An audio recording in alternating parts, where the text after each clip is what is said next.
Welcome home, sir. Thank you. Which is why I released him a full meal and told him that he could stay with us. Hey. No. Will you... Do you see this? We're under attack by squirrels, sir. They're organized. We have a choice. We can sit back. Over $1 trillion. Could you newly elected president Airstrike that we made in the past? And Lord knows, in this debilitating pattern of violence.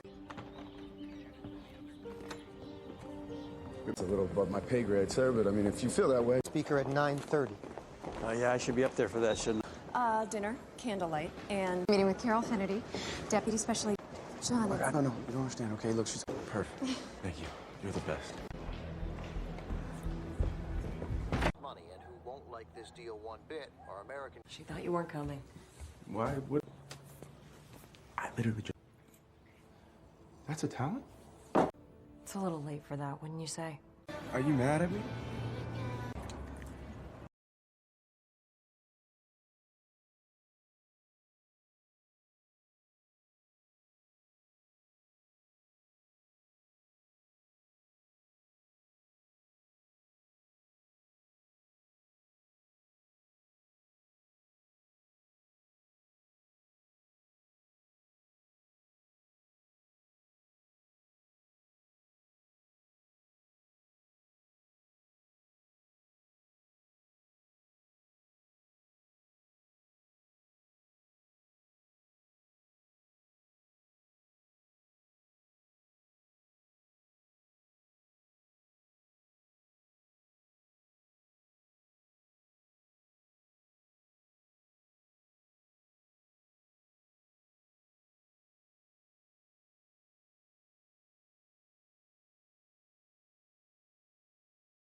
There's a particular kind of desperation that only dads understand.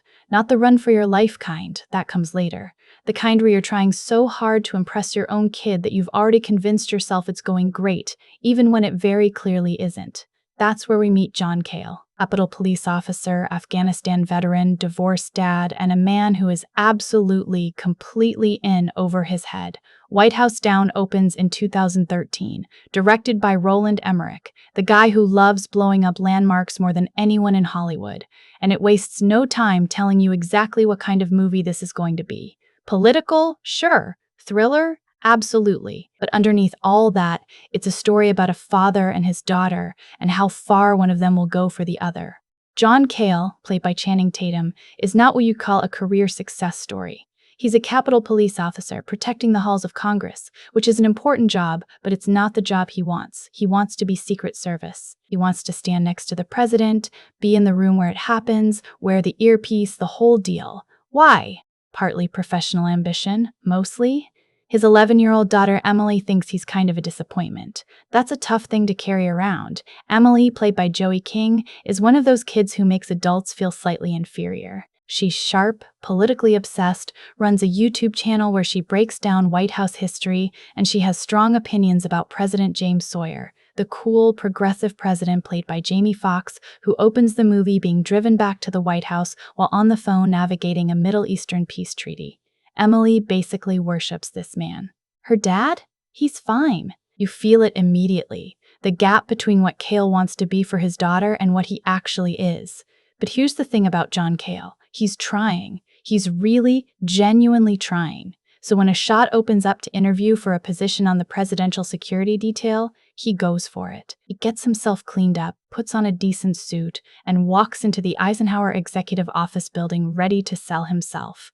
What he doesn't know, what hits him like a small professional gut punch, is that the interview is being conducted by Carol Finnerty. Maggie Gyllenhaal plays Finnerty with this precise, laser-focused energy that makes you understand immediately why she's good at her job.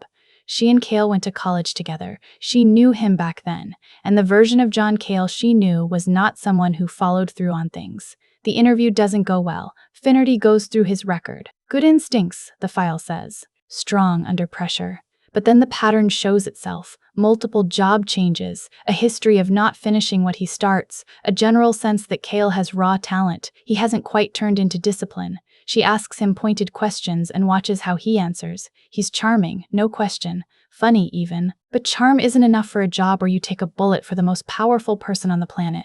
She rejects him, quietly, professionally, with the kind of directness that stings more than anger. Kale walks out of that room with his ambitions deflated, his suit suddenly feeling slightly too tight, and a problem he doesn't know how to solve.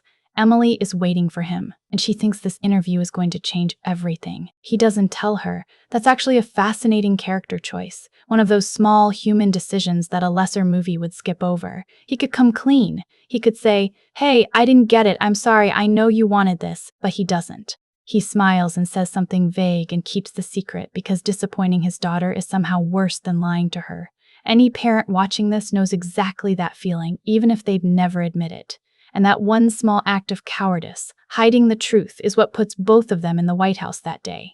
Because Emily finds out they're near the White House, and there's a public tour available, and she's been dying to go inside ever since she could read a history book.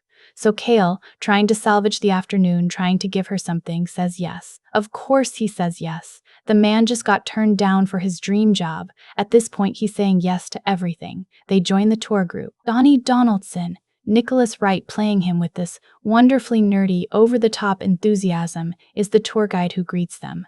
And Donnie is exactly who you'd expect to lead a White House tour, genuinely passionate about every room, every painting, every piece of history on the walls. He rattles off facts with the energy of someone who has memorized every plaque in the building and loves it. The tourists mostly nod politely. Emily genuinely loves it. This section of the movie is doing quiet work. It's setting up the geography of the building. You're being shown the corridors, the staircases, the rooms Kale will later be sprinting through in a panic. The movie is essentially giving you the floor plan through Donnie's tour. Smart. The White House stops being an abstract symbol of American power and becomes a physical space with bottlenecks and hiding spots and long marble corridors where footsteps echo. There's also a small moment worth catching early on, the security setup for the day.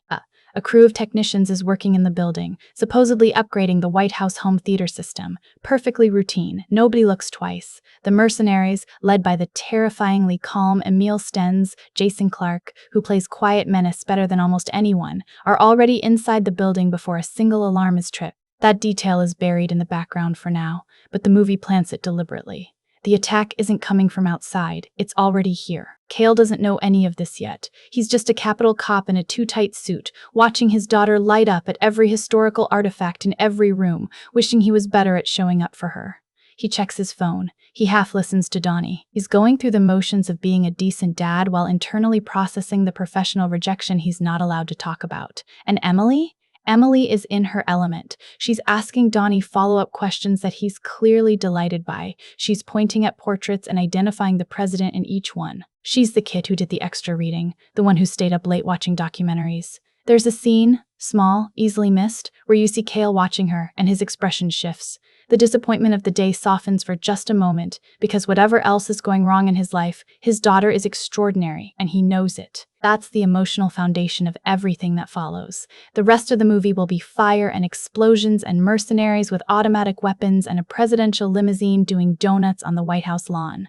But before any of that happens, the movie makes sure you care about these two people. Not because they're perfect, Kale's kind of a mess and Emily's kind of a handful, but because they're real in the way that only slightly imperfect characters ever are. President Sawyer, meanwhile, is dealing with his own complications. He's been pushing a bold, controversial peace initiative for the Middle East, pulling U.S. troops out of the region, brokering agreements that his own military advisors and political allies think is naive at best, dangerous at worst. He's idealistic in a way that has made him enemies inside his own administration, people who think peace negotiations are weakness dressed up as policy. One of those people is Speaker of the House Eli Raffleson, played by Richard Jenkins with that particular kind of polished menace that only a lifelong politician can pull off convincingly. Raffleson is respectful in every public interaction, supportive even, but there's something underneath it, a calculation behind his eyes that only appears for a second before the smile comes back. And then there's Martin Walker. James Woods plays him as the consummate Secret Service professional, reliable, experienced, the kind of man who has dedicated 30 years to keeping the president alive. He's about to retire. His farewell tour is this final detail, making sure Sawyer gets through the day safely. His colleagues trust him completely. That trust is the weapon. The stage is set. The players are in position.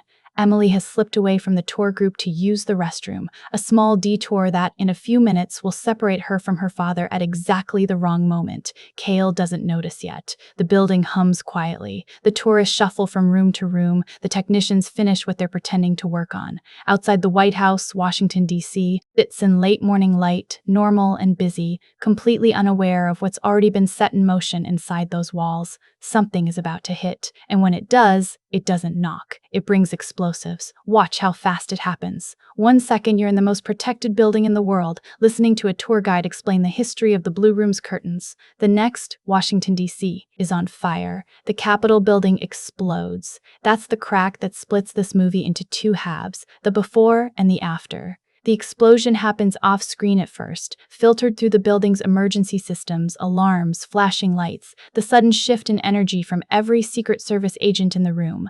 Donnie stops mid-sentence. Phones go silent. Someone outside shouts, and then the whole place shifts from calm to controlled panic in about 4 seconds flat. Outside, smoke rises from Capitol Hill. It's enormous, the kind of blast designed not just to destroy, but to divert. Every emergency vehicle in D.C. scrambles toward it. Every camera crew chases it. Every line of communication routes toward managing that crisis. Which means for a critical window of time, attention pulls away from the White House. That's exactly the point. The mercenaries have been inside since before the tour started. Emil Stenz and his team came in posing as AV technicians, the home theater installation crew, and they've spent the morning moving through the building, identifying positions, learning the layout, getting themselves into place. Jason Clarke plays Stenz with this unsettling flatness, no theatrics, no monologuing. He just operates, efficient, cold, the kind of dangerous that doesn't need to announce itself. The moment the Capitol goes up, Stenz moves. The Secret Service agents on duty barely have time to react. The mercenaries pull weapons from equipment cases, drop the disguise completely, and start clearing the building. It's fast, brutal, and deliberately overwhelming. The agents who respond immediately don't survive the first 30 seconds. Those who hesitate, scramble, or try to call for backup find their radio channels jammed and their exits covered. Within minutes, the White House is theirs. The tour group, Donnie included, gets herded into the Blue Room at gunpoint. Killick takes control of them there. Earl Killick, played by Kevin Rankin, is the opposite of Stenz in almost every way. Loud, volatile, unpredictable. Where Stenz is surgical, Killick runs on adrenaline and threat. He's the guy who makes the hostages understand immediately that compliance isn't optional. Kale isn't in the Blue Room. Right before the lockdown triggered, Emily had excused herself to find the restroom. Standard 11-year-old tour detour, and Kale, keeping half an eye on her while half watching the lobby, doesn't realize she hasn't come back until the building locks down around him. By then, the doors are closing, the alarms are cycling, and the tour group is being moved at gunpoint toward a room he's not in. Two separate people, two separate parts of the building. The separation is what makes the whole film work on a human level, because the moment Kale realizes Emily is gone, the professional calculation in his head, the what do I do as a trained officer part, collides hard with the raw panic of a parent who can't find his kid.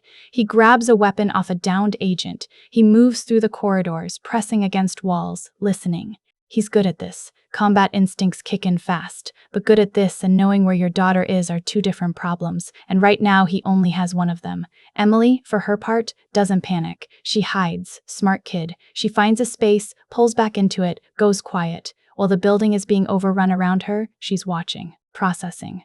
And here's the move that ends up mattering for the entire back half of the movie. She pulls out her phone and starts filming. She doesn't know who these people are yet. She doesn't know what they want. All she knows is that what she's recording is something the world needs to see. And her phone has a camera, and she has a YouTube channel, and she uploads it. Just like that. 11 years old, hiding in a locked-down building full of armed mercenaries, and her first instinct is to be a journalist. We'll come back to that video. It matters more than she knows. Down in the Presidential Emergency Operations Center, the PEOC, the bunker beneath the White House Library, the picture looks very different. Walker has guided Sawyer here along the evacuation route, exactly as protocol demands. Sawyer follows because Walker is the man he trusts most for exactly this situation. 30 years of service, the outgoing head of the presidential detail, a professional's professional. The PEOC door closes, the security team fans out. Then Walker shoots them. No speech, no build-up. He moves through the agents cleanly, decisively. And by the time Sawyer processes what's happening, Walker has a gun pointed at him, and the men who were supposed to protect him are down on the floor. James Woods plays this revelation without going over the top, which is actually the more disturbing choice. Walker doesn't look triumphant. He looks tired, resolved, like a man who made a decision a long time ago and is finally executing it. The rage is there, but it's cold.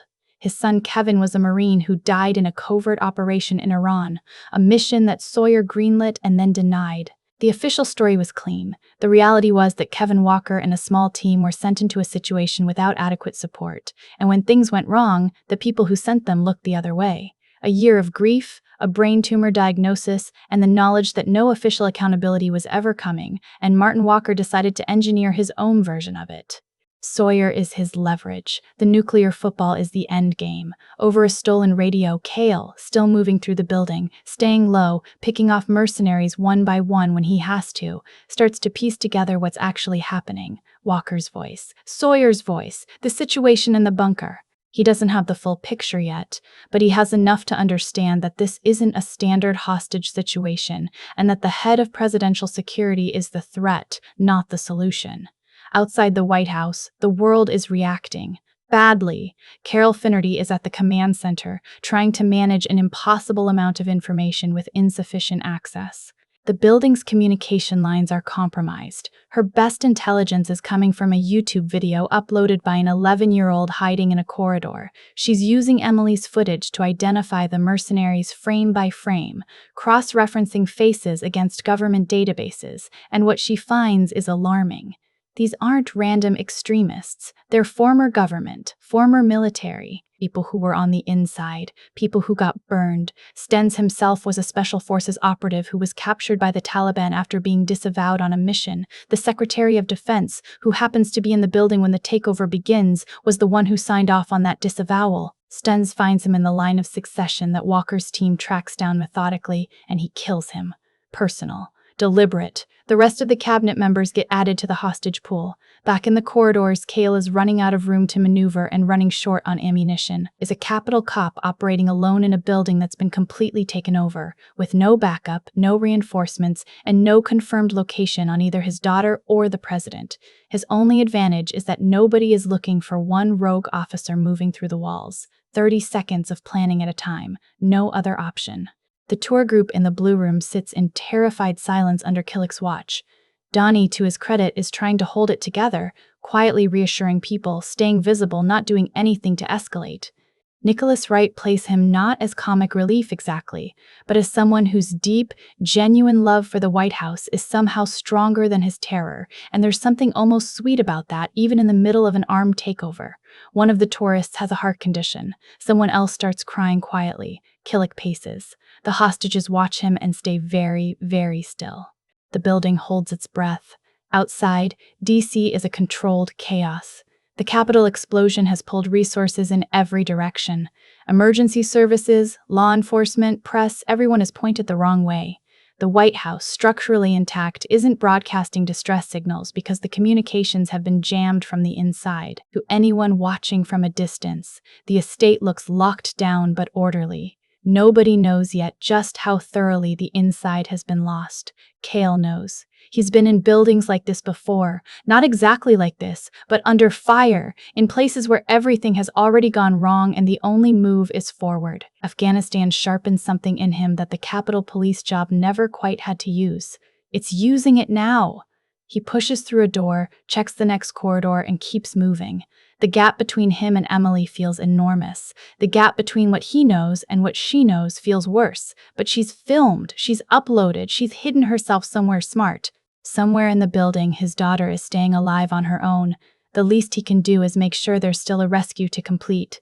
Walker's voice crackles over the stolen radio again, calm, specific, in control. The real battle hasn't even started yet. Getting the president out of the PEOC sounds straightforward. Find the bunker, break in, get him out. 3 steps. What nobody tells you is that the bunker is built to keep threats out, which also means it's very good at keeping people in, and that the mercenaries between Kale and the lower level aren't exactly standing still waiting to be dealt with. By the time Kale works his way down through the building, neutralizing threats quietly when possible and loudly when not, he's running on adrenaline, borrowed ammunition, and the kind of tunnel vision that combat veterans either develop or don't survive.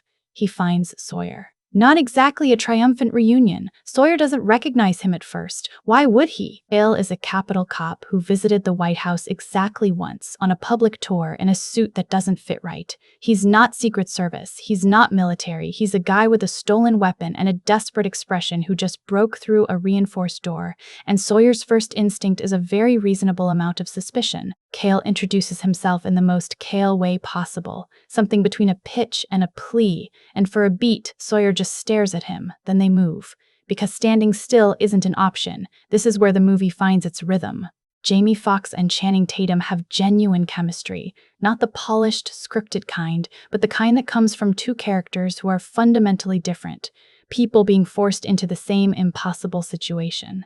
Sawyer is measured, politically trained, used to thinking 3 moves ahead in a room full of negotiators. Kale operates on instinct and improvisation. They clash immediately, and it's entertaining in exactly the way the film needs it to be. Sawyer wants to know the plan. Kale doesn't have one. That's the dynamic, and it holds for most of the next 40 minutes of screen time. They make it topside, back up through the White House corridors, and the building feels different now. The initial chaos of the takeover has settled into something more organized. Stens has control. Walker has Sawyer's absence covered for the moment. The mercenaries are positioned, comms are running, hostages are secured. It's a professional operation, and the only variable it didn't account for is one off-duty cop who happened to be on the wrong tour at exactly the right time. Kale and Sawyer reach the garage, the presidential limousine, the Beast, as it's known, a custom-built armored vehicle that weighs somewhere around 20,000 pounds and can withstand almost anything short of a direct missile hit, is sitting right there, keys in, ready to go. For a brief, optimistic moment, it looks like an exit. The south lawn has a gate. The gate leads to the street. The street leads to freedom, to the perimeter, to the FBI agents and military units that are by now assembling outside the fence. If they can punch through, they're out. They're safe. Sawyer gets to the command center, the situation gets controlled, and Kale gets to find Emily. Simple. Except nothing about this movie is simple, and the moment Kale fires up that engine, every mercenary in the building with a radio hears about it.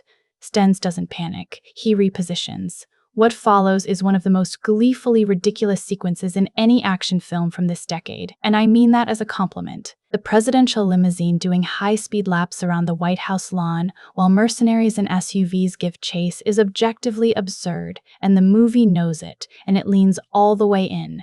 Kale is driving. Sawyer is in the back, at one point leaning out the window with a rocket launcher.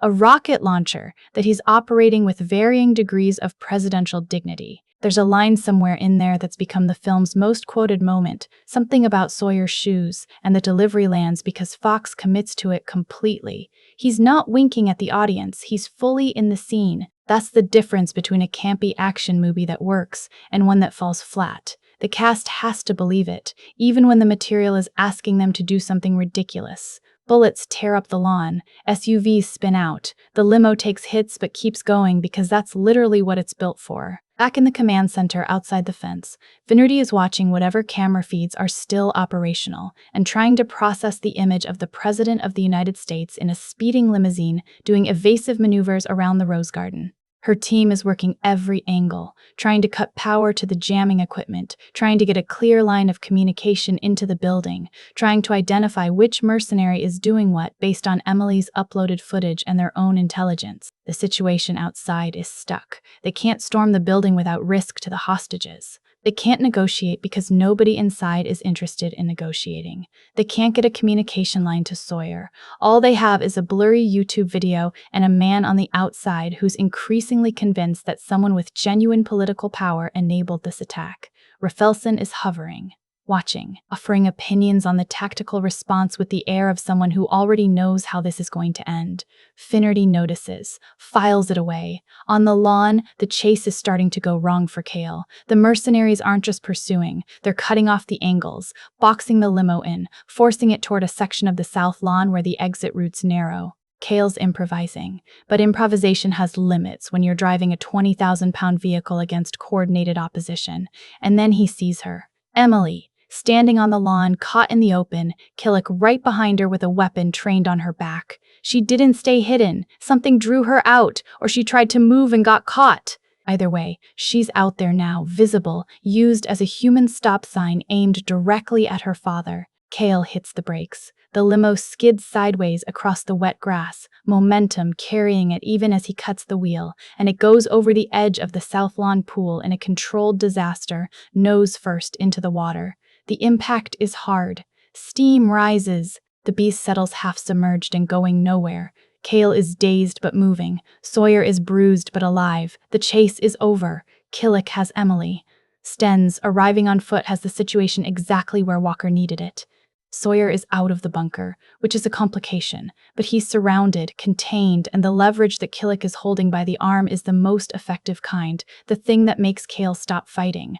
There's a moment right here that the film earns quietly. Kale, soaking wet, climbing out of a half-submerged armored car, looking at his daughter across 20 feet of South Lawn with a gun at her back, and he just stops. The whole furious, unstoppable momentum of him just stops.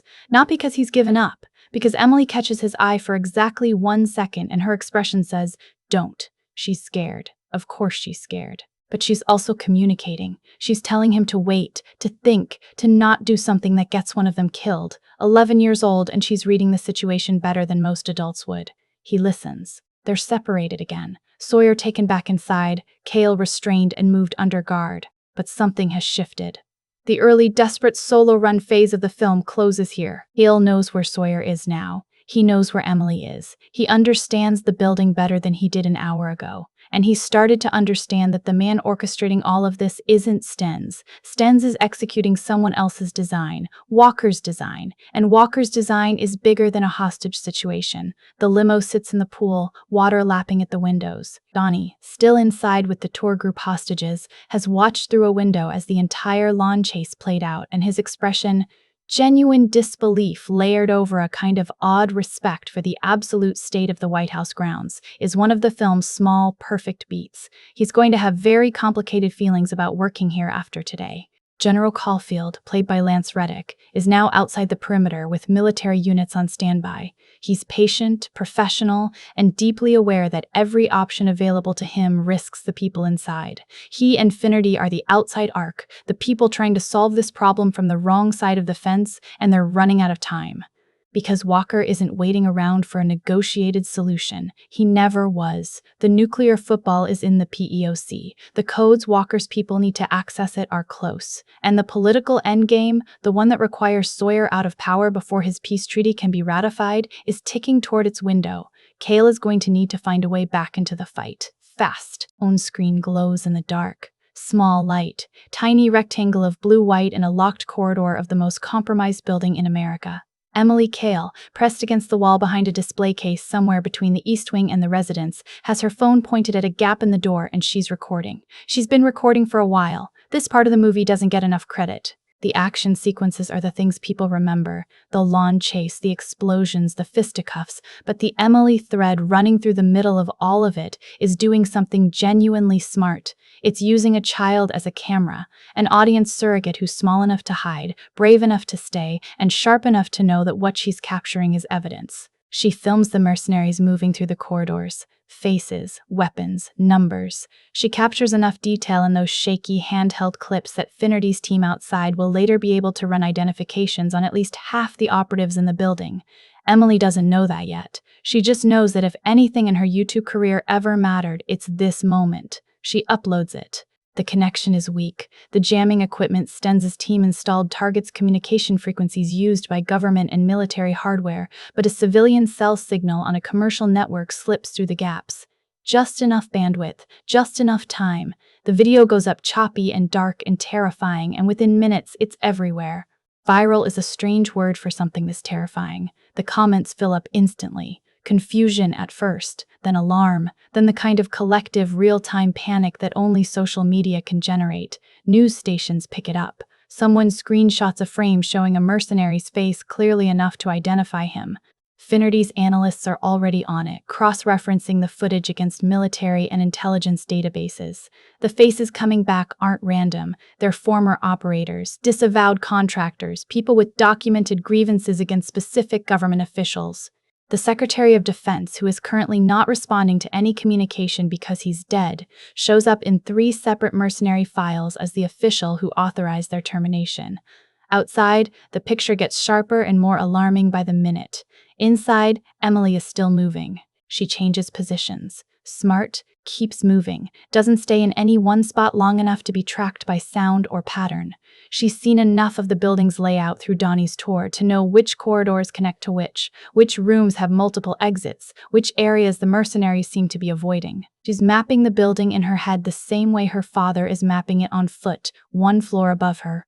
2 floors up, Stenz doesn't care about a kid with a phone. He has larger problems. Walker is managing the Sawyer situation. The nuclear access protocol is progressing.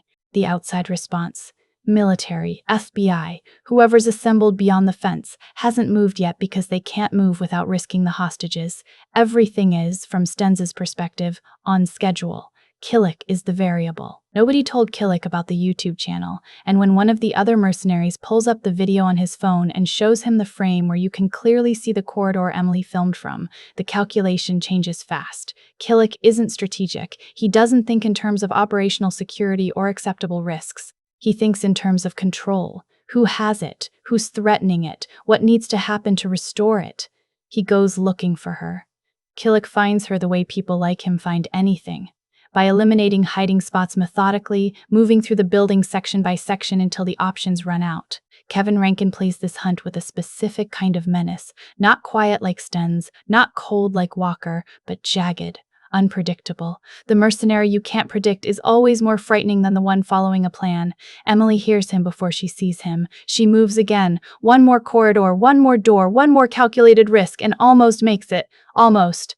The gap closes faster than she calculated, and when Killick rounds the corner and she's 3 feet from an exit that would have worked, there's nowhere left to go. She doesn't scream, doesn't beg, stands there with her phone still in her hand and stares at him with the expression of someone who is genuinely frightened and also genuinely furious about it. That expression, defiant even when cornered, is a direct genetic line from her father. Killick takes her phone, grabs her arm, moves. The Oval Office. Walker wants her there because she's the most effective tool he now has. Not because he'd hurt a child. The movie is careful about this, keeping that line intact. But because having Emily Kale in the room changes what John Kale will and won't do. It's simple leverage math. The thing you love most. Visible, close enough to protect if you comply, and close enough to lose if you don't. Walker delivers this calculus without raising his voice. Sawyer is already in the Oval when Emily arrives. Foxx plays the moment with this quiet, controlled fury. He's the president of the United States, reduced to watching a child be used as a bargaining chip in his own office, and the helplessness of that position sits in his jaw and his hands and nowhere else. He talks to Emily carefully, tries to keep her calm. She's calmer than he expects, which seems to both reassure and unsettle him.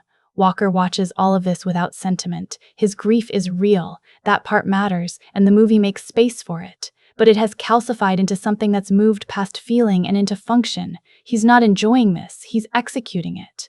There's a difference, and James Woods plays it precisely. The face of a man who has already grieved everything he needed to grieve and is now just finishing what he started. Stenz, nearby, simply waits. He has no personal stake in the emotional geometry of this room. He has a target and a timeline. Back in the command center, Finnerty gets a call that reframes everything. The vice president's plane, Air Force 2, in the air during the crisis for security reasons, has gone dark. Communications cut, then a missile signature on radar, then nothing. Skip Tyler, the hacker embedded with the mercenaries, has been running a secondary operation the entire time, working through cracked NORAD access codes to acquire a weapons lock on a moving aircraft. It takes hours of careful infiltration to pull off. He's been doing it in the background while everyone watched the White House. The vice president is dead. The line of succession kicks in. The Speaker of the House, Rafelson, is sworn in as acting president within the hour because the sitting president is unresponsive and presumed incapacitated inside a compromised building. Rafelson, who has been hovering at the edges of the command structure this entire time, suddenly has presidential authority. Finnerty stares at the new information and feels something shift in her understanding of the whole situation. The Capitol explosion was a diversion. The White House takeover was a diversion within the diversion. The actual target was the line of succession. Remove Sawyer, remove the VP, install someone who won't sign the peace treaty, someone who benefits from continued military presence in the Middle East, someone who has been standing right next to the command structure the whole time, watching it fail and offering opinions. She doesn't say any of this out loud yet. She doesn't have proof yet. But the phone call she makes, encrypted, careful, to a contact outside the normal chain, is the first thread she's pulling on a sweater that's going to unravel someone powerful. In the Oval Office, Walker tells Emily to sit down. She sits, but she keeps watching, cataloging. The way her father moves through corridors one floor above, she moves through information. What's being said, what's being implied, what Walker's people are waiting for. She doesn't fully understand it all. She understands enough. Somewhere in the building, she knows her dad is still out there. She filmed him on the lawn. She saw the limo crash. She doesn't know if he's alive. Can't know from here, but she knows him well enough to bet on it. John Kale doesn't stop in the middle of things. It's literally his defining flaw, flipped into his defining asset. He doesn't finish what he starts until it's the thing that matters most. This is the thing that matters most. The Oval Office is quiet. Walker's radio crackles with updates. Sawyer sits across from Emily and keeps his voice even and his hands visible and his expression composed, because the President of the United States in a crisis is, above everything else, not allowed to fall apart. Outside on the south lawn, the presidential limo sits nose down in the pool. Water, smoke, the distant sound of helicopters that haven't been authorized to move yet, and somewhere in the building's middle floors, Kale, having slipped restraint with the kind of determined ingenuity that the movie doesn't bother over-explaining because you already believe he'd figure it out, is moving again. Faster now, because the VP is dead and he doesn't know that yet, and when he finds out, everything he thought he understood about the scale of this thing is going to double. Walker never expected to make it out of this building. That's the thing the movie has been hiding in plain sight since the moment he turned on his own team in the PEOC. The precision of the plan, the calm in his voice. The way he manages each escalation without the elevated pulse of someone who needs to survive the outcome. Martin Walker isn't running a hostage situation with an exit strategy. He's running a funeral, his own, and he's decided to take some people with him. The brain tumor was diagnosed 8 months ago, inoperable, the kind of prognosis that gives you a timeline instead of a treatment plan. By the time Kale pieces this together, partly through a dead agent's files on a stolen laptop, partly through a conversation that Walker doesn't realize is being partially overheard, the whole architecture of the day rearranges itself. This was never about money. The $400 million ransom demand that Walker's team broadcast early in the takeover? A decoy? Something to give the outside negotiators a number to work with, a demand to respond to, a reason to believe this was transactional. Keep them busy calculating wire transfers and back-channel communications while the real clock runs somewhere else entirely. The real clock is the peace treaty. President Sawyer has spent 3 years quietly engineering a diplomatic agreement that would withdraw U.S. military presence from the Middle East, a withdrawal that requires congressional ratification and, crucially, the president's signature. Specific generals oppose it. Specific defense contractors oppose it. Specific politicians whose entire political identity is built on military intervention oppose it loudly and publicly, and one specific Speaker of the House has spent considerable energy blocking it through every procedural mechanism available to him. Rafelson has a particular smile, the kind that never quite reaches the eyes, that functions as a social tool rather than an emotional one. He's been wearing it all day at the command center, sympathetic, grave, appropriately presidential in bearing. while positioning himself exactly where Walker's plan needed him to be. The vice president's death triggered the succession. Rafelson gets sworn in, and the first thing an acting president can do, legally and immediately, is order a military response to a domestic threat, meaning he can order an airstrike on the White House, framed as a containment measure, tragic but necessary. The building is lost, the president is unresponsive, the threat is active, and the risk of the nuclear codes falling into hostile hands outweighs the cost of, here's the language Rafelson will use, surgical engagement. It's the kind of phrase designed to make something monstrous sound administrative. Finnerty sees it before anyone else does. She's been tracking the financial backgrounds of the identified mercenaries, and the thread keeps leading back to the same cluster of defense and intelligence contracts. Contracts that were greenlit during Rafelson's tenure as a senior committee chairman before he became speaker. The mercenaries aren't just former government. Several of them were employed by organizations that Rafelson's committee directly funded. The connections aren't proof, but they're too dense to be coincidence. She makes a call, gets shut down through official channels, makes a different call. Meanwhile, Kale has found his way to a part of the building where Walker's communications are less guarded, and what he hears reframes every assumption he's been operating on since the takeover began. The endgame isn't Sawyer as a hostage. The endgame is Sawyer dead, either killed by Walker's people once the nuclear codes are accessed and the Iran strike is launched, or killed by Rafelson's airstrike. Walker doesn't care which mechanism finishes it. He just needs Sawyer unable to sign that treaty. His son Kevin's death is the wound underneath all of this. Grief, when it has nowhere left to go, turns into something else entirely. Kevin Walker was 26 years old, a Marine. He went into Iran on a Black Ops mission that his superiors, including Sawyer, then a senior intelligence committee member, authorized and then buried when it went sideways. No accountability, no acknowledgement. An official statement that Kevin died in a training accident, delivered to a father who knew exactly what that statement was covering up. Walker filed complaints, made calls, used every legitimate channel available to him, and every door closed quietly and permanently in his face, because the people who made the decision had the power to keep making decisions about what got investigated and what didn't. The brain tumor arrived 8 months later. Whether it's the grief or the biology or some collaboration of both, the diagnosis made one thing clear. If accountability was coming, Walker was going to have to build it himself. He built it for 2 years. Every mercenary recruited personally. Every vulnerability in the White House security infrastructure identified from the inside because he ran that infrastructure. Every political domino calculated. The VP's flight path, Rafelson's position in the succession, the treaty ratification timeline, the Capitol explosion sourced and staged to pull emergency resources in the wrong direction at the right moment. Skip Tyler, the hacker, brought on specifically for the Air Force 2 missile acquisition because that step required technical capability Walker didn't have. The Iran operation had a name. Kale finds it in the files, a code name, a date, a list of personnel that includes Kevin Walker, and a set of coordinates that don't correspond to any officially acknowledged military engagement. He stares at it for longer than he has time to stare at anything. He gets it now. All of it. The man trying to kill the president isn't a terrorist in the conventional sense. He's a father who ran out of legal options and decided that if the system wouldn't deliver justice, he'd dismantle the system personally. That doesn't make him right.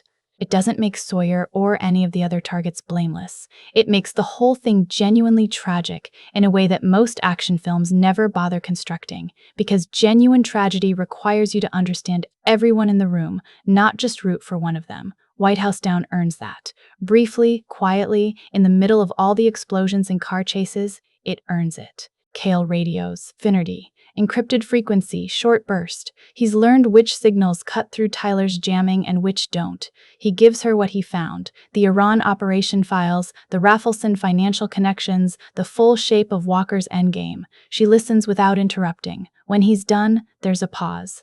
Then she tells him about the airstrike order. Rafelson has already drafted it. He's waiting for one more procedural confirmation before he can sign it. A formality, a bureaucratic box to tick. And once it's signed, the jets scramble and the White House becomes a crater. Sawyer, Emily, the hostages in the blue room, Donnie, everyone still inside. Gone. Kale absorbs this, recalibrates. The window isn't measured in hours anymore. It's measured in the time it takes Rafelson to finish a phone call and pick up a pen.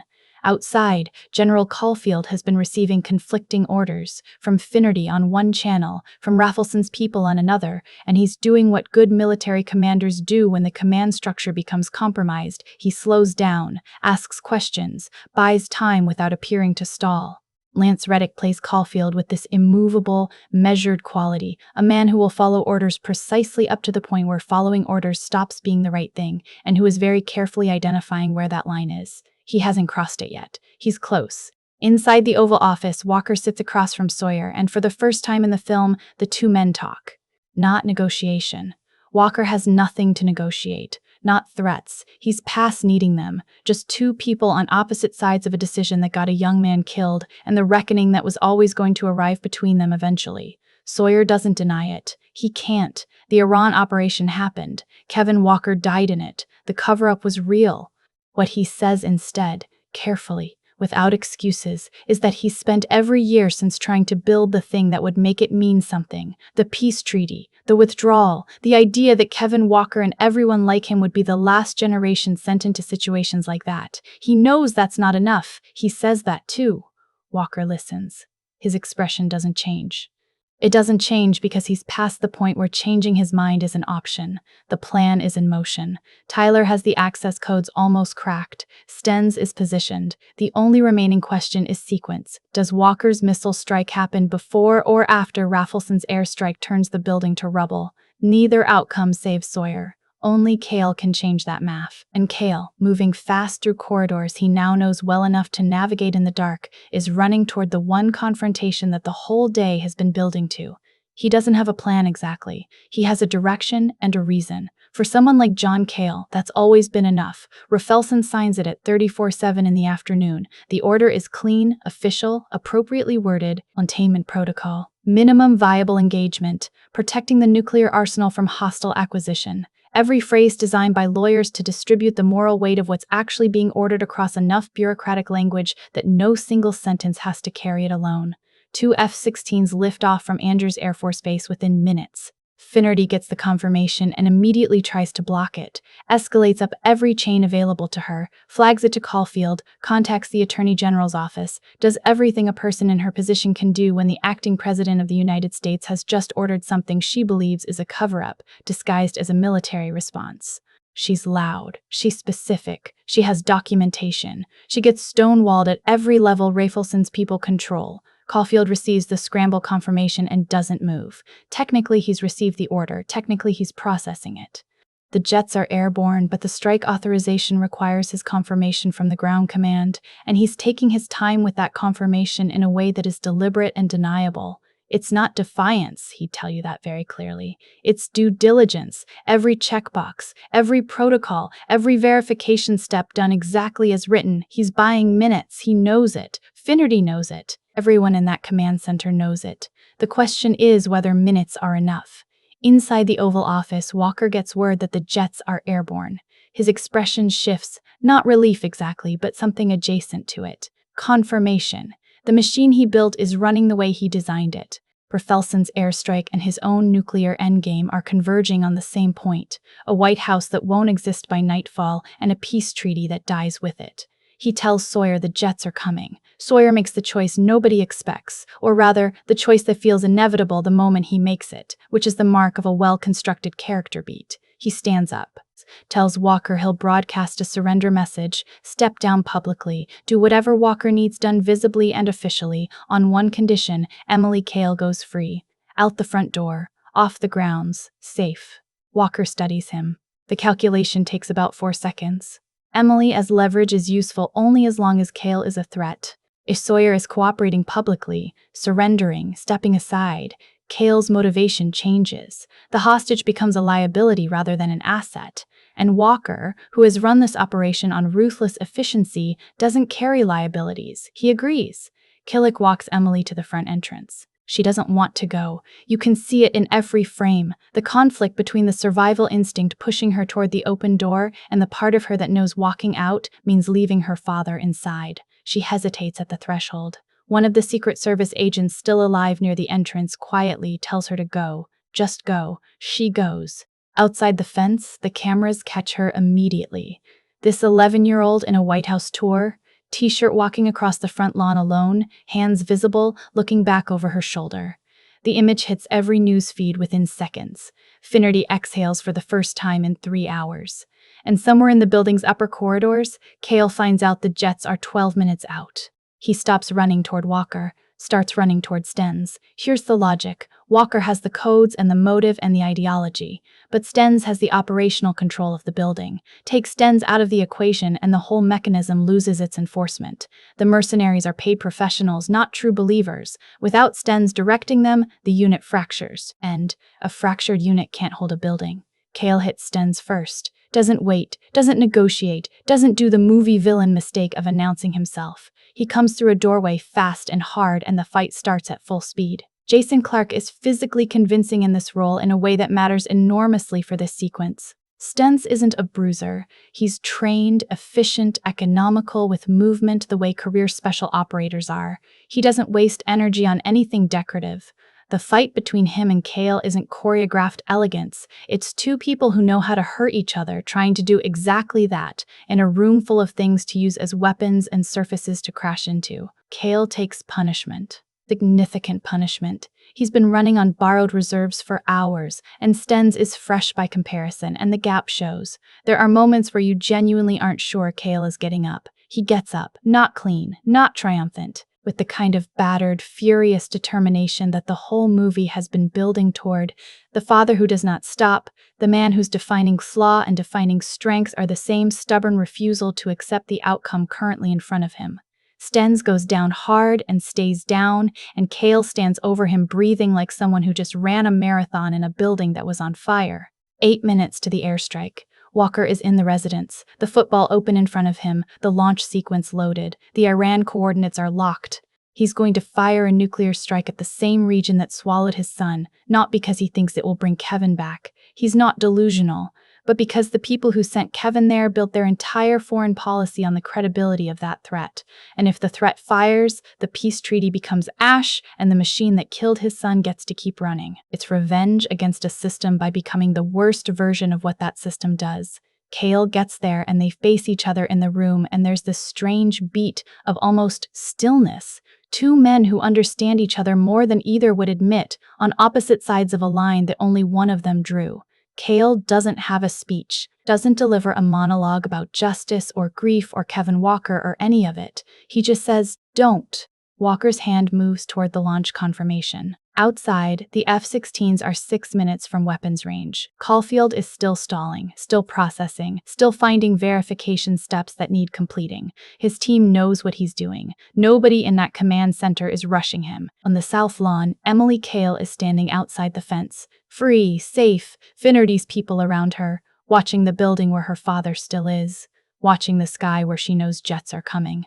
The presidential flag is still flying above the White House, visible from the lawn, snapping in the late afternoon wind. She looks at it. Then she walks back through the gate. Nobody stops her because nobody is positioned to stop her. The attention is upward, on the incoming aircraft, on the communications that are failing and the orders that are being stalled. She crosses the lawn, reaches the flagpole, and pulls the presidential flag down off it. Big flag, bigger than she is. She carries it to the center of the lawn and starts waving it. The F-16 pilots see her before anything else registers. This small figure on the White House lawn, waving an enormous presidential flag directly at them, unmistakably human, unmistakably deliberate. Military protocols for civilian presence in a strike zone require pilot confirmation before weapons release. Standard procedure. It takes about 90 seconds to work back through the chain. 90 seconds is enough. Caulfield gets the pilot confirmation request, adds it to his stack of things that need processing, and the airstrike window closes. The jets peel off. Inside, Walker hears the abort over the radio. The airstrike, Rafelson's cover, is gone. His own launch is the only move left. He turns back to the console. Kale shoots him, not dramatically, not in a way the movie lingers over for emotional effect. Walker goes down, and the launch sequence times out without confirmation, and the room is suddenly very quiet in the specific way that rooms get quiet when something irreversible has just happened and everyone present is processing what it means. What breaks Walker isn't the bullet, not exactly, it's the timing. He was seconds away from finishing the thing he built 2 years and his entire remaining life around, and the person who stopped him is a man who failed a job interview this morning. There's almost something absurd about it. Almost. Walker doesn't die hating Kale. The movie doesn't go there. He dies looking at something past Kale's shoulder. The window, the flag still visible on the lawn where Emily left it, the late afternoon light on the south lawn of the building he spent 30 years protecting. Whatever he sees in that final moment, James Woods plays it without resolution, not peace, not rage, just a man running out of time in a way he chose, which is a different thing from the way Kevin ran out of time. It's a small mercy and a large sadness simultaneously. Kale stands in the silence and breathes. The building is still standing. The president is alive. The jets are heading back to Andrews, and somewhere on the south lawn, an 11-year-old girl who waved a flag at 2 F-16s and made them blink is standing in the late afternoon grass, waiting. He goes to find her.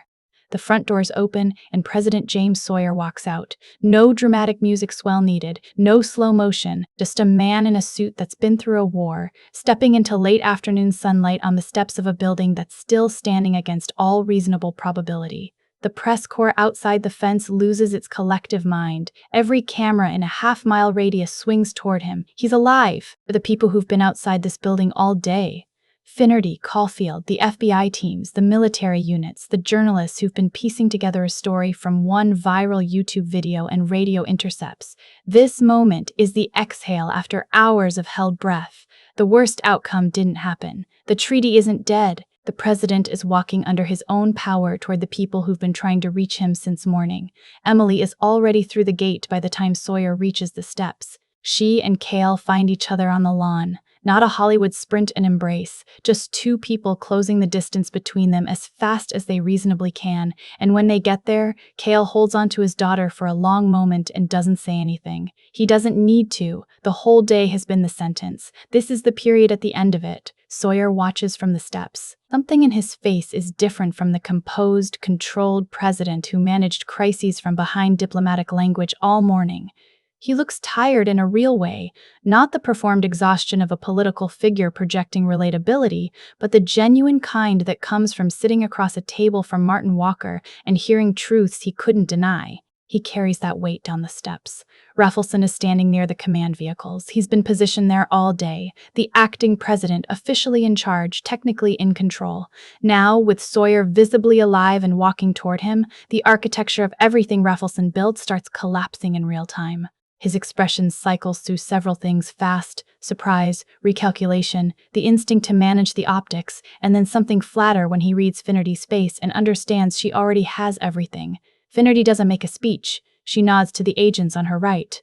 Raffleson is taken into custody on the grounds of the White House, in front of every camera that was already pointed at the building.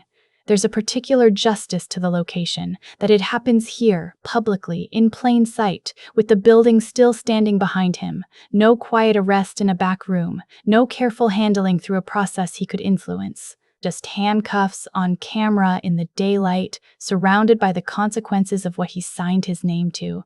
He'll have expensive lawyers. The process will be long and complicated.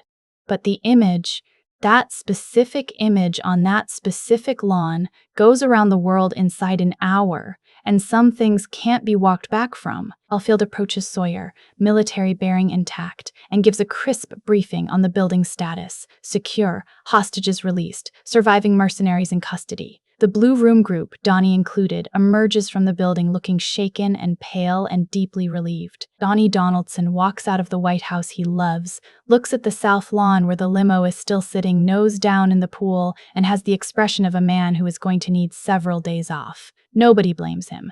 Sawyer finds Kale in the crowd of people, medical personnel and agents and family members converging on the lawn. He walks over. No entourage, no ceremony, and the two of them stand there for a moment, the president and the Capitol cop who spent the day keeping each other alive through a combination of skill, stubbornness, and an almost reckless refusal to accept the odds. Sawyer extends his hand. Then he does something more than shake it. Right there, on the lawn, in front of the cameras and the agents and Emily, he announces that John Kale is being assigned to Presidential Security Detail, effective immediately. not as a political gesture, not for the optics of rewarding the hero, because the man who just spent 6 hours alone in a compromised building protecting the President of the United States with no backup, no authorization, and no guarantee of survival has, in Sawyer's estimation, more than demonstrated the thing that Carol Finnerty's interview process was looking for. Finnerty, standing nearby, has the expression of someone who will never admit she was wrong but is quietly revising her assessment. Kale looks at Emily. Emily looks back at him with the particular satisfaction of someone who has known all along that her father was worth believing in, even when he made it difficult. The peace treaty gets ratified 3 weeks later.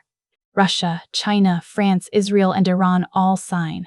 The withdrawal begins. The military infrastructure that Walker and Raffleson's network depended on starts winding down in ways that will take years to fully measure. Sawyer's idealism, the thing that made him enemies, the thing that Walker tried to burn down, turns out to be the part that outlasted everything else. Evan Walker's name doesn't appear in any official statement about what happened that day. His father is listed as deceased, cause redacted. The Iran operation remains classified. These are the loose threads that don't get tied, the places where the movie acknowledges, quietly, without editorializing, that justice and resolution are not always the same thing. The day closes on Marine One. Sawyer invites Kale and Emily for what he calls a brief orientation flight, a private aerial tour of Washington from the helicopter, the city laid out below them in the early evening light, the monuments and the river and the neighborhoods spreading outward from that white building at the center of everything. Emily is pressed against the window, narrating what she sees the way she'd narrate a YouTube video, because some instincts don't switch off. Kale sits beside her and watches her face more than the view. Sawyer sits across from them, and for the first time all day, he's not managing anything. Not a crisis, not a conversation, not a historical moment. He's just a man in a helicopter watching a father and his daughter look at the city they both just helped save, and he lets himself find something close to peace in that. The camera and the story pulls back. So what do you do with a movie like White House Down? You enjoy it. Fully, without apology, for exactly what it is. It knows it's preposterous. The presidential limousine doing laps on the South Lawn, Jamie Foxx with a rocket launcher, a kid waving a flag at fighter jets and making them blink. None of this is asking to be taken literally. What it's asking is for you to care about the people inside the chaos, and on that level, it earns every minute of its runtime. Channing Tatum found a role that fits him the way certain roles only come along once. Physical enough for the action, grounded enough for the emotional beats, funny enough to keep the tone from tipping into self-seriousness. Jamie Foxx's Sawyer is the rare action movie president who feels like an actual human being rather than a symbol in a suit. And Joey King, in a role that could easily have been reduced to worried kid in peril, turned Emily Kale into the character who arguably drives the most consequential moment of the entire film. The flag scene. That's the image this movie leaves you with, and it's the right one. Not an explosion, not a gunfight. An 11-year-old girl standing in the middle of a lawn, waving a flag at 2 incoming jets, betting everything on the idea that the people in those cockpits are paying attention and will make the right call. They do. Maybe that's the thing. This movie is quietly arguing that the systems and structures and institutions we build are only as good as the individual choices made inside them. Walker's system failed Kevin. Raffleson's system failed transparency. Sawyer's system, imperfect and complicated and still carrying the weight of decisions it can't fully account for, survives because individuals inside it. Kale, Emily, Finnerty, Caulfield, each make the right call at the right moment. None of them are perfect. All of them show up. That's not a small thing to say, even wrapped in a 2-hour action film with a car chase and a rocket launcher. If you've made it this far through the video, thank you. Genuinely. This one ran long because the movie deserved the space. If you've seen White House Down, go back and watch the flag scene again with fresh eyes. And if you haven't seen it yet, I hope this made you want to. Drop in the comments, which part of this movie hits hardest for you? The Kale and Emily dynamic, Walker's motive, or just the sheer absurdity of the lawn chase? I want to know. Like the video if you got something out of it. Subscribe if you want more of these. We cover everything from blockbusters to deep cuts, and every single one gets the full treatment. Take care of yourselves. See you in the next one. Before we move on, let's slow down and actually look at how this movie is constructed. Because White House Down gets dismissed a lot as dumb popcorn entertainment, and that dismissal is doing something intellectually lazy that I don't want to participate in. Roland Emmerich has a reputation. Independence Day. The day after tomorrow. 2012. The man has made a career out of destroying things that shouldn't be destroyable. The White House, the planet, large portions of Manhattan, with a gleeful, almost affectionate disregard for structural engineering. Critics tend to treat this as evidence of shallowness. What they're actually describing is a very specific, very deliberate filmmaking philosophy, that spectacle and emotional investment aren't enemies, they're the same project. White House Down is the best argument for that philosophy he's ever made. The reason it works where some of his other films strain is the human scale of the stakes. Independence Day asks you to care about the survival of the species, which sounds enormous but actually lands at a distance because it's too big to hold personally. White House Down asks you to care about one father finding one daughter in one building. That's a problem you can feel in your chest. Everything else, the presidency, the peace treaty, the nuclear codes, the geopolitical fallout, is set dressing around that central question. Will he get to her?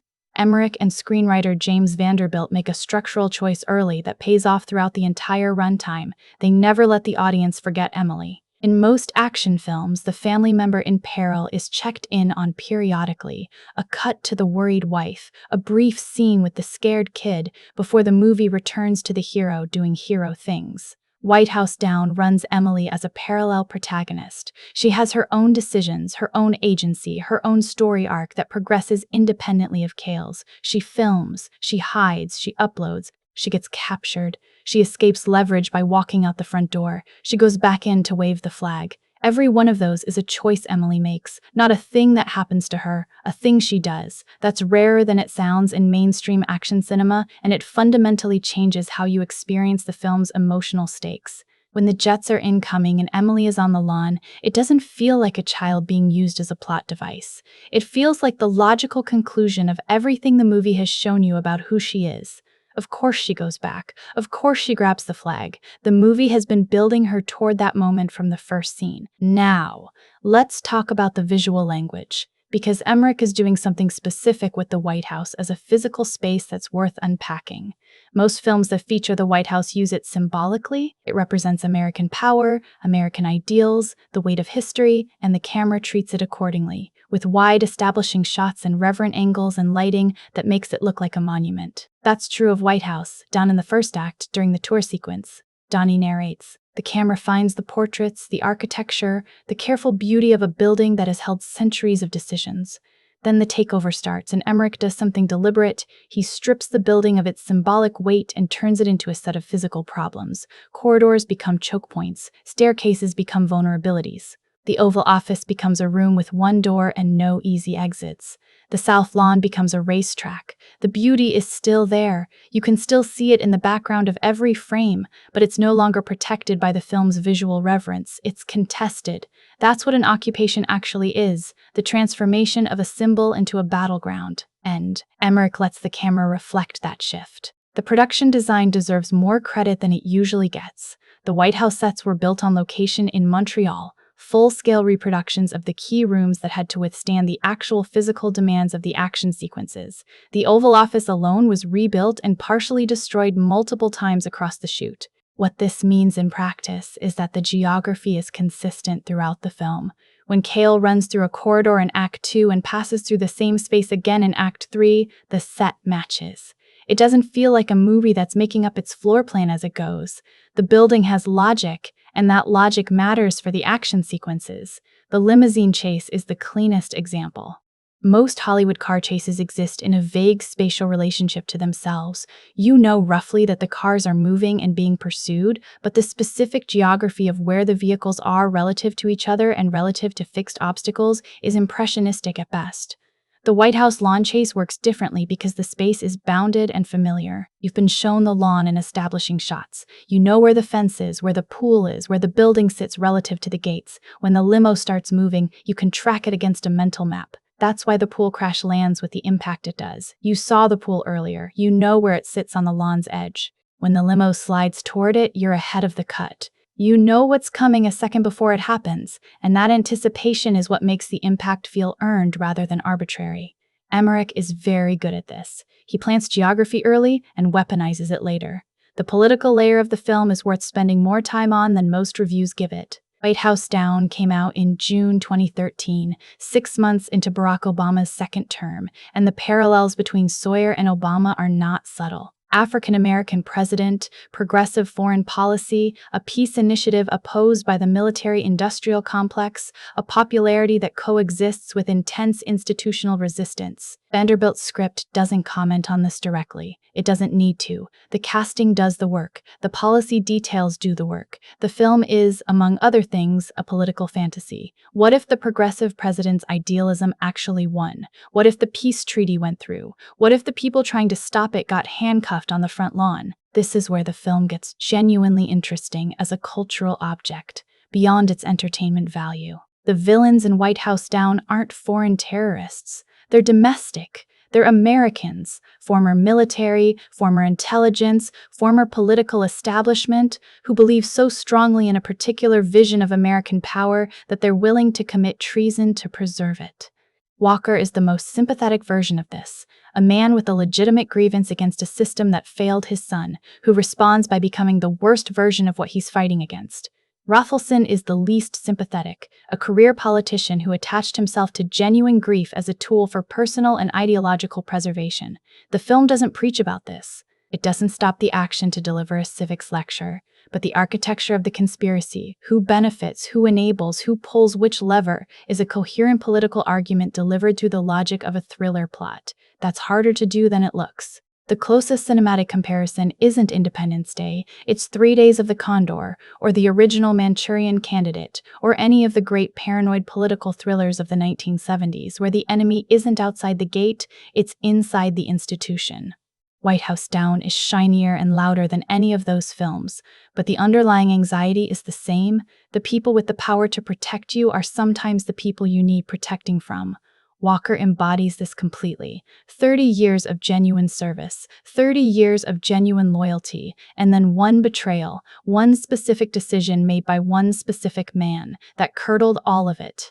The film asks you to hold both things simultaneously. The service was real, and the betrayal was real, and the violence Walker commits in response doesn't cancel either one.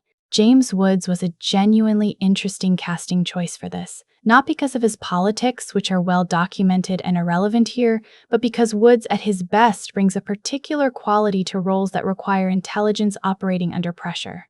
Walker isn't a screamer, he isn't theatrical. He's a man who has thought through every angle of what he's doing and arrived at a kind of terrible clarity. Woods plays that clarity without softening it or asking for sympathy, which is the right call. The sympathy comes from the writing. The performance's job is to make the clarity believable. It does. One more thing the film gets right that goes mostly unnoticed. The supporting cast is full of people doing precise, specific work in small amounts of screen time. Nicholas Wright's Donnie could have been pure comic relief, the nervous bureaucrat providing laughs between gunfights. Instead, he's played as someone who genuinely loves the White House and is genuinely devastated by what's happening to it. His horror is real. His determination to stay calm for the other hostages is real. He's not funny because he's incompetent. He's funny because his deep, slightly obsessive passion for institutional history is completely incongruous with being held at gunpoint, and the incongruity is human rather than cartoonish. Lance Reddick's Caulfield gets maybe 8 minutes of total screen time and uses every second of it. The scene where he's visibly, deliberately stalling on the airstrike confirmation while technically complying with every protocol is a masterclass in doing a lot with almost nothing, a performance that exists almost entirely in what's not being said and not being done. These are the details that separate a good action film from a forgettable one. White House Down has them everywhere if you're looking, and I think it rewards looking. The buddy dynamic in White House Down is the film's secret engine, and it runs on a very specific kind of friction. Kale and Sawyer shouldn't work together. On paper, their pairing makes almost no sense.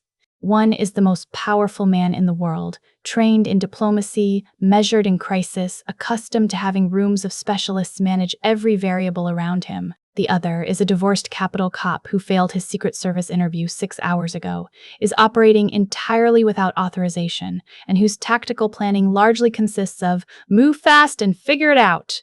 These two people, in any normal context, would never share a conversation longer than 30 seconds. The movie puts them in a building together and removes every other option. What's genuinely clever about how the script handles their dynamic is that it never flattens either character to serve the other. In lesser buddy action films, one character exists to be impressed by the other, the straight man whose growing respect is a signal to the audience about how to feel. Vanderbilt doesn't do that. Sawyer challenges Kale constantly. He pushes back on decisions, questions the logic of improvised plans, and brings a political strategist's instinct for consequence to situations that Kale is approaching purely tactically. And Kale, crucially, is sometimes right, and Sawyer is sometimes right, and the film keeps score honestly. The limousine sequence is where this pays off most visibly. When they reach the garage and Kale decides the limo is their exit, Sawyer's instinct is caution. The grounds are exposed, the gates are watched, they have no confirmed clear path. Kale's instinct is momentum. Staying still is more dangerous than moving. They go with Kale's call. It works, partially. They get onto the lawn. They cause chaos. They disrupt Stenz's positioning. It doesn't work completely. The exit doesn't open. The limo ends up in the pool and they're back in custody. Neither of them was entirely wrong. Neither was entirely right. That's the dynamic throughout. Two competent people with different skill sets and different blind spots, forced to negotiate every decision in real time under conditions that don't allow for lengthy deliberation.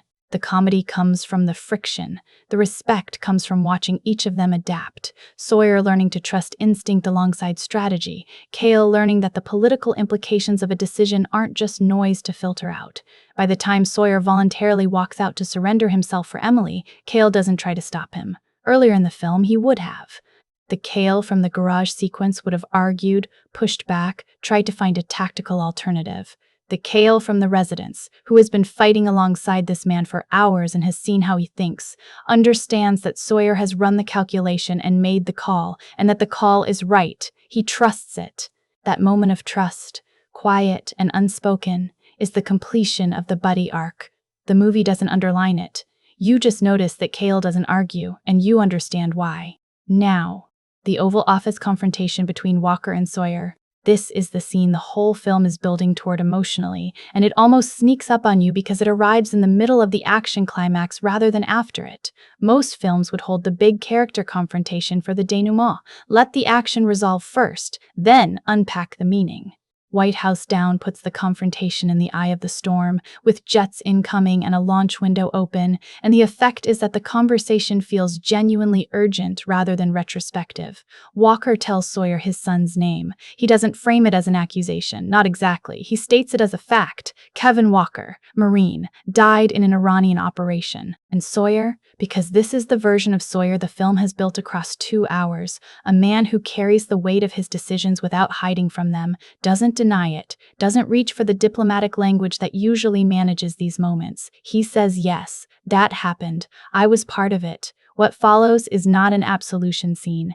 Walker isn't looking for an apology, and Sawyer doesn't offer one in any form that would be adequate to the loss. What happens instead is something more honest. Sawyer explains what he was trying to build with the peace treaty, not as justification, but as context. Kevin Walker and people like him are why the treaty matters. The withdrawal, the diplomatic framework, the entire political project that Walker is trying to burn down.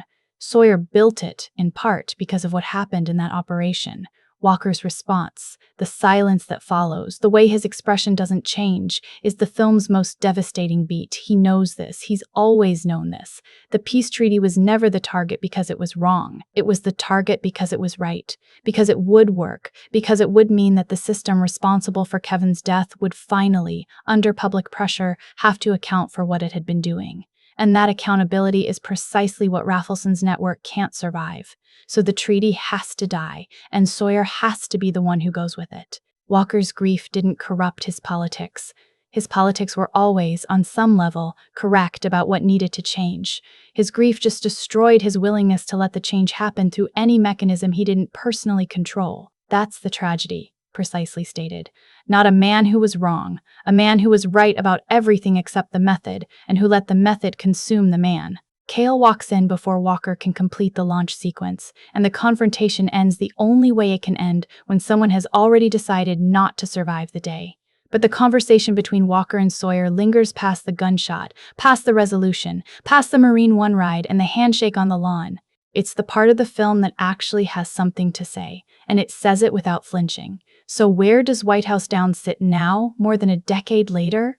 Honestly, better than its reputation. The film made decent money on release, not the blockbuster numbers Sony was hoping for, hampered partly by the fact that Olympus Has Fallen, a tonally very different White House siege film, came out 3 months earlier and got there first. Critics were mixed to warm. Audiences liked it more than reviewers did, which is a pattern that tends to indicate a film that prioritizes entertainment over prestige and gets penalized by professional critics accordingly. What the passage of time reveals is how carefully constructed White House Down actually is beneath the surface-level spectacle. The political subtext has aged into the present tense rather than into irrelevance.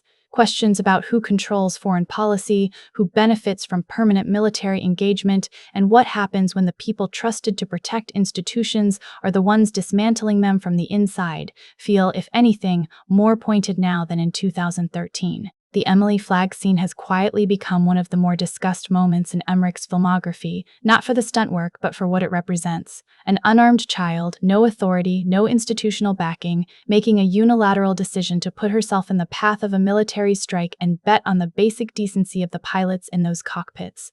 And the pilots make the right call. The system, at the individual level, works. That's an optimistic argument delivered through an absurd image, and the fact that it lands emotionally rather than landing as satire or wishful thinking is a genuine filmmaking achievement. There are things that don't hold up. Some of the CGI sits in that mid-2010s uncanny valley where the scale is impressive and the texture is slightly wrong. A few of the mercenary characters are underdeveloped, introduced as threats, and disposed of without enough presence to make their removal feel meaningful. The romantic undertone between Kale and Finnerty that the script gestures toward never quite resolves, which is probably the right call but leaves a thread hanging. These are small complaints against a film that gets the big things right. It gets the stakes right, it gets the characters right, it gets the relationship between action and emotion right in a way that even some very serious, very expensive films can't manage.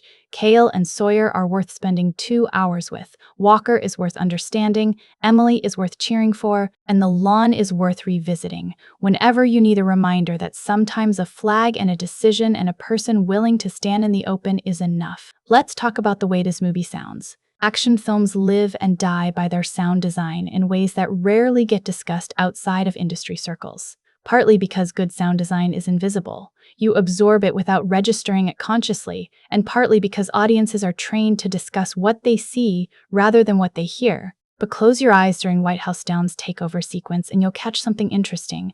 The mercenaries don't announce themselves with the bombastic orchestral swells that typically signal an action scene's arrival. The sounds come first as wrong, a door that closes too hard, a footstep pattern that doesn't match the building's rhythm, radio static where there shouldn't be any. Composer Harold Closer, who has worked with Emmerich across multiple films, builds the score around a central tension between two musical registers. The first is the intimate, slightly melancholic theme that runs through the Kale and Emily scenes, unhurried, built on strings, the kind of music that scores quiet moments between people rather than spectacle. The second is the full-throttle percussion and brass architecture of the action sequences, hard and propulsive, designed to put your heart rate somewhere it didn't ask to go. The interesting moments are the transitions between those two registers. When Sawyer walks toward the front steps at the end, alive, the crisis over, the score doesn't immediately celebrate. It holds for a beat in that uncomfortable middle space, the strings present but not yet resolved, because the film understands that the day's events don't have a clean emotional landing. People died. Walker's grievance was legitimate even if his response was monstrous. Kevin Walker is still gone. The music acknowledges this before it allows the resolution to arrive, and that restraint is what keeps the ending from feeling like a lie. The set-piece design deserves the same kind of attention. There are 4 distinct action sequences in White House Down, and what's notable is how differently each one is constructed, not just visually, but rhythmically. The initial takeover is fast and disorienting by design. The camera moves with the chaos rather than above it, and the editing is tight enough that your spatial orientation is deliberately compromised. You feel the confusion of the building's defenders because the film puts you inside it rather than showing it to you from a comfortable distance. The corridor sequences, Kale working his way through the building alone, shift into a different gear entirely. Quieter, more deliberate, these scenes play almost like a stealth game, with Kale assessing angles and distances, moving between cover, making calculations. The sound design here is precise in the way the takeover sequence isn't. Every footstep matters, every creak of a door gets its own space in the mix, and the silence between sounds carries as much tension as the sounds themselves. The lawn chase is pure kinetic release after all that tension, the moment the film stops being careful and lets itself go completely. And the final confrontation in the residence pulls back to something almost intimate. Two men in a room, the largest stakes imaginable, the quietest staging, 4 sequences, 4 completely different emotional registers, none of them feeling like a repeat of the last. That's craft. Unglamorous, technical, invisible, when it's working craft that separates a well-made action film from one that simply has an action film's budget.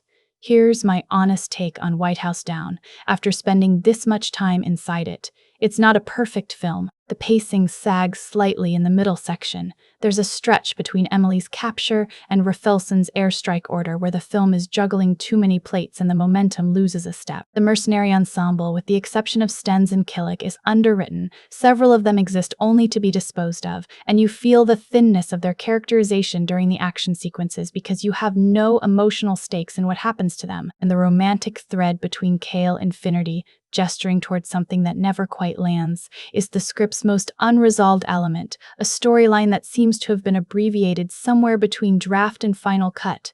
These are real weaknesses. I'm not going to sand them down, but here's what the film gets right, and why those weaknesses don't sink it. It knows exactly where its heart is, and it never takes its eyes off it. Every creative decision in White House Down, every tonal choice, every structural decision, every scene that could have been cut and wasn't, orbits the same fixed point: a father and his daughter. An ordinary man choosing, repeatedly, to keep going when stopping would be easier. The action is in service of that. The politics are in service of that. Even Walker's tragedy is, in a specific way, in service of that.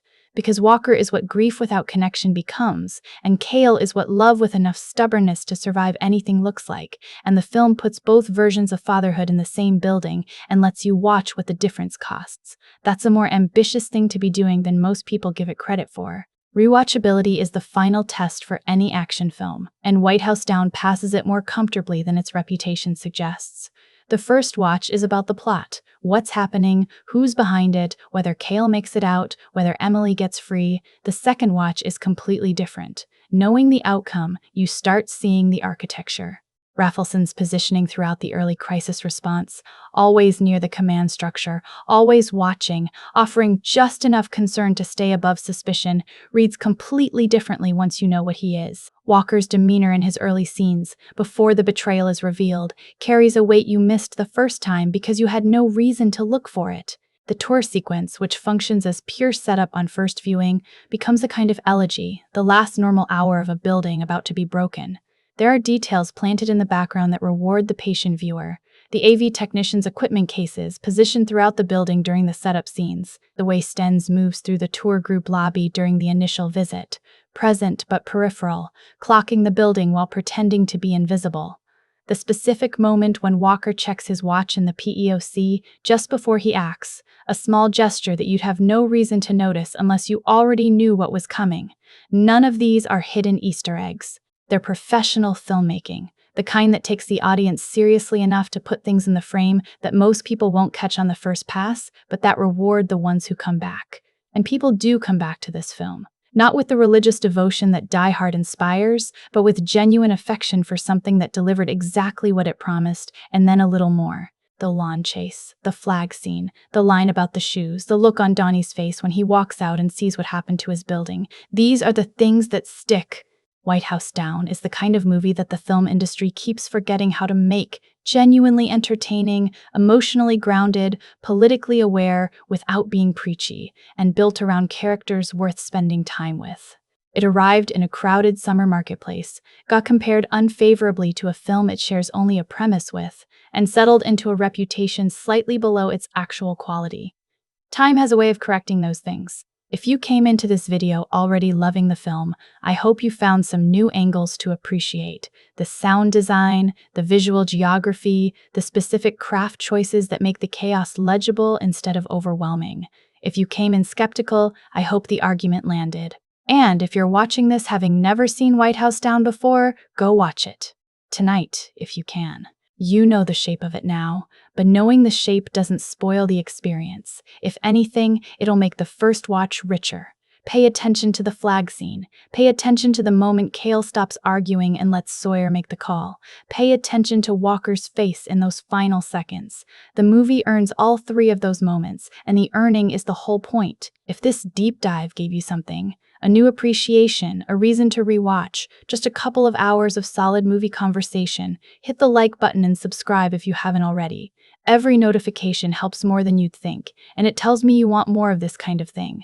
Drop a comment and tell me, who do you think is the real heart of White House Down? Kale, Emily, or Sawyer? I have a strong opinion. I want to know if yours matches mine. Thanks for watching all the way to the end of a long one. I'll see you in the next video.